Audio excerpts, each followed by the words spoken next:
শিক্ষার্থীবৃন্দ, আশা করি ভালো আছো। আজ আমরা করব অনুশীলনী 5, পঞ্চম শ্রেণীর গণিত অনুশীলনী 5-এর অনুশীলনী 6-এর সৃজনশীল 6 নং। তো আমরা দেখতে পাচ্ছি অনুশীলনী 6-এর সৃজনশীল 5 নং। অনুশীলনী 6-এর সৃজনশীল 5 নং। 5 নংয়ে আছে কি, হাবিব সাহেব তার সম্পত্তির 4-এর 1 অংশ নিজের জন্য রাখলেন এবং অবশিষ্ট সম্পত্তি 2 সন্তানের মধ্যে ভাগ করে দিলেন। প্রশ্ন আছে, হাবিব সাহেব তার নিজের জন্য রাখার পর তার সম্পত্তির কত অংশ অবশিষ্ট রইল। তাহলে আমরা এখানে লিখব 5 সমাধান।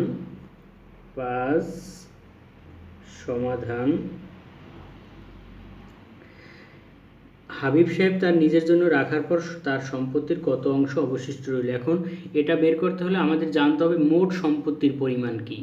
তো মোট সম্পত্তির পরিমাণ আমরা যেহেতু জানি না, তাই আমরা ধরে নেব একটা ক নম্বর দিয়ে লিখব, মনে করি সম্পূর্ণ বা মোট যা লেখো সম্পূর্ণ সম্পত্তি 1। সম্পূর্ণ সম্পত্তি আমরা 1 ধরে নিলাম। তো এখন লিখতে পারি,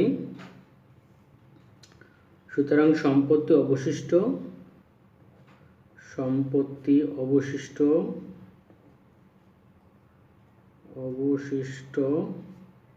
রইল। আমরা অনেক বড় লাইন হয়, অতটুকুলো না লিখে আমরা সংক্ষেপে লিখব। তো মোট সম্পত্তি যেহেতু 1, তাহলে মোট সম্পত্তি থেকে এত অংশ নিজের জন্য রেখে দিয়েছেন। কত অংশ? 4-এর 1 অংশ। দেখো এখানে আছে 4-এর 1 অংশ নিজের জন্য রেখে দিয়েছে। তো মোট সম্পত্তি থেকে যদি নিজের অংশটা বাদ দেয়, তাহলে 2 পুত্রের সম্পত্তির অংশটা পাওয়া যাবে। তাহলে এত অংশ। তাহলে আমরা জানি, যদি এইটার নিচে মনে মনে 1 ধরতে হবে, 1 আর 4-এর লসাগু 4, এই 1 4-এর ভিতর 4 বার যাবে, 4 আঁকে 4, বিয়োগ 4-এর ভিতর 4 একবার যায়, 1 আঁকে 1। ভাগটা যারা না বুঝেছো আবার দেখো, এই 1 আর 4-এর লসাগু 4। এখন 1 দিয়ে 4-কে ভাগ করলে হয় 4, 4 দিয়ে 1-কে গুণ করলে হয় 4 আঁকে 4, বিয়োগ আছে বিয়োগ দিলাম, 1 দিয়ে 4-কে ভাগ করলে হয় 4, আর 4 দিয়ে 4-কে ভাগ করলে হয় 1, 1 দিয়ে 1-কে গুণ করলে হয় 1। এখন দেখো, এভাবে যারা করতে অনেক সময় ভুলে যাও, এটা মনে রাখা জরুরি। তারপর ভুলে গেলে এই নিচের 4 নিচেই থাকবে, এইখানে সংখ্যাটা এ পাশে দিবে, উপরের সংখ্যাটা এ পাশে দিবে, সহজ হয়ে যাবে। তাহলে আমরা দেখি 4 থেকে 1 গেলে থাকে 3, এত অংশ। তাহলে 2 ছেলে পেল সম্পত্তি এত অংশ। দেখতে পাচ্ছ 4-এর 3 অংশ। তাহলে এটা হয়ে গেল, সুতরাং 4-এর 3 অংশ। বিয়োগ করলেই আমরা 4-এর 3 অংশ পেয়ে যাচ্ছি। তো এরপরে বলছে, খনঙে বলছে প্রত্যেক সন্তান সম্পত্তির কত অংশ পাবে। তা প্রত্যেক সন্তান কত অংশ পাবে, এই অংশটা পেয়েছে কে?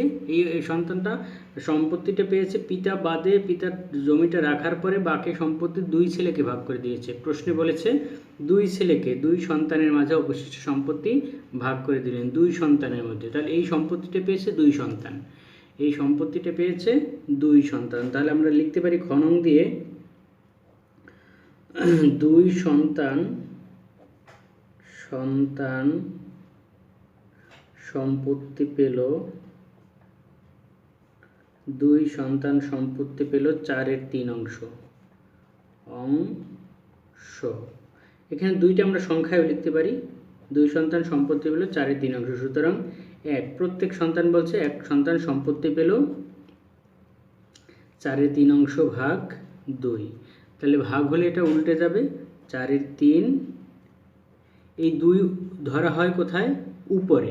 সবসময় আমরা 2 ধরি কোথায়? উপরে। নিচে মনে মনে 1 ধরতে পারি। তাহলে ভাগ হলে উল্টে যাবে, ভাগ হয়ে উল্টে গিয়ে কি হবে? গুণ হবে। তাহলে 1 চলে যাবে উপরে, 2 চলে যাবে নিচে। এখন দেখো কোনো কাটাকাটি যাচ্ছে না। কাটাকাটি না গেলে কি করতে হবে? আমরা নিচেরটা গুণ করব, 4 দুগুণে 8, উপরে 3 আঁকে 3, এত অংশ। তাহলে প্রত্যেক সন্তান সম্পত্তি পেল কত অংশ? 8-এর 3 অংশ। 8-এর 3 অংশ। তো এখন প্রত্যেক সন্তান কতটুকু সম্পত্তি পেয়েছে এটা আমরা বের করলাম। এরপরে দেখব গণঙে কি বলেছে। খনং হয়ে গেল। গণঙে বলছে হাবিব সাহেবের সম্পত্তির মূল্য 2 লক্ষ টাকা। হাবিব সাহেবের সম্পত্তির মূল্য 2 লক্ষ টাকা হলে প্রত্যেক সন্তান কত টাকার সম্পত্তি পেল। এই হাবিব সাহেবের সম্পত্তির মূল্য মানে সম্পত্তির মোট মূল্য আমরা লিখতে পারি, মোট মূল্য 2 লক্ষ টাকা। তাহলে আমরা লিখতে পারি, আমরা এখানে দেখেছি মোট মূল্য হলো 2 লক্ষ টাকা, আবার আমরা এখানে ধরেছি সম্পূর্ণ বা মোট সম্পত্তি হলো 1 অংশ। দেখো 2 লক্ষ টাকা দাম আর অংশ হিসেবে 1 অংশ, তাহলে 2 লক্ষ টাকাও যে 1 অংশ তাই। তাহলে আমরা লিখতে পারি গণং দিয়ে লিখতে পারি প্রশ্ন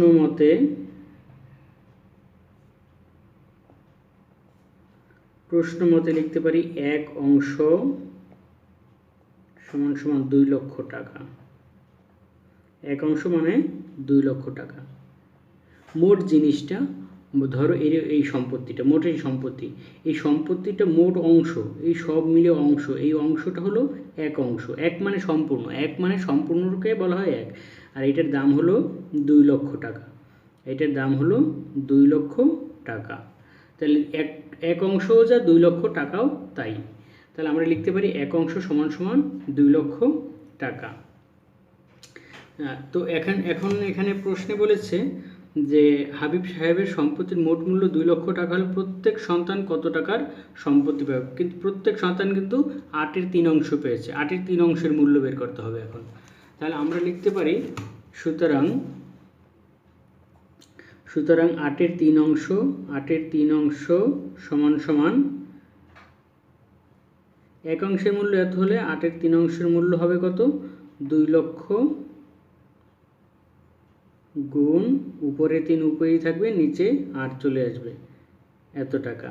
তাহলে আমরা 8 দিয়ে যদি ভাগ করি তাহলে কত হয়? 8 দিয়ে যদি 200-কে ভাগ করি তাহলে 4 25 100। 8 দিয়ে 200-কে ভাগ করলে হয় 25। 200-কে ভাগ করলে হয় 25, আর 3টে শূন্য থাকে, 3টে শূন্য, 25,000 টাকা। তাহলে 3 25-এ 3 দিয়ে 25-কে গুণ দিলে 75,000 টাকা। 75,000 টাকা। 75,000 টাকা।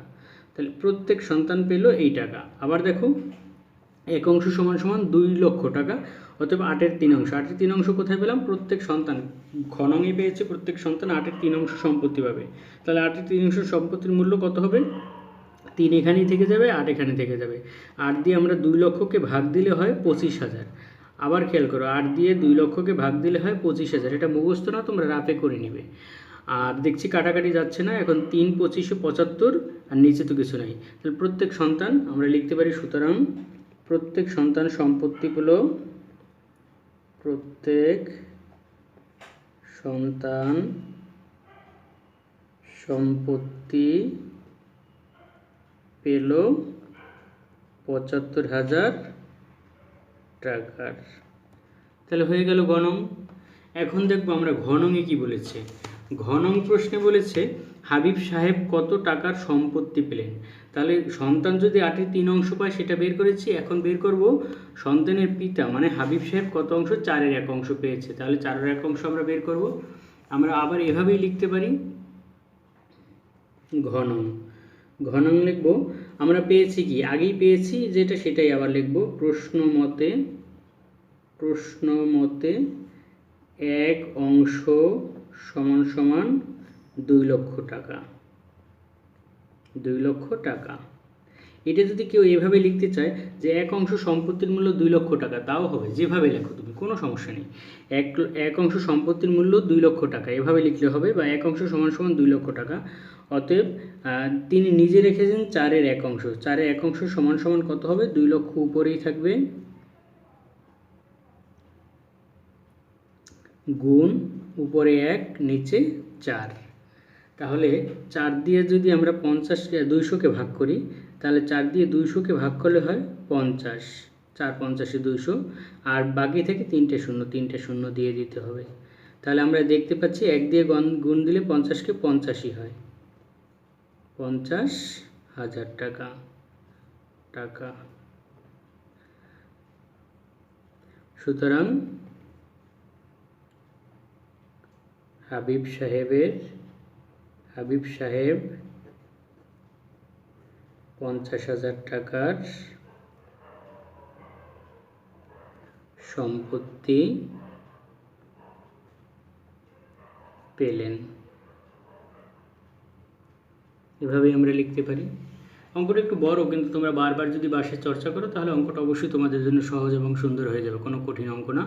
আমরা গ আর ঘ নং একই রকম করেছি। এক অংশ সম্পত্তির মূল্য 2 লক্ষ টাকা, অতএব চারের এক অংশ সম্পত্তির মূল্য কম হবে। তো 4-এর নিচে উপরে 1, 4 দিয়ে 2 লক্ষকে ভাগ দিলে হয় 50,000 টাকা, আর 1 দিয়ে 50,000কে গুণ দিলে 50,000ই হয়। তাহলে আমরা দেখতে পাচ্ছি হাবিব সাহেব সম্পত্তি পেল 50,000 টাকার। ধন্যবাদ সবাইকে।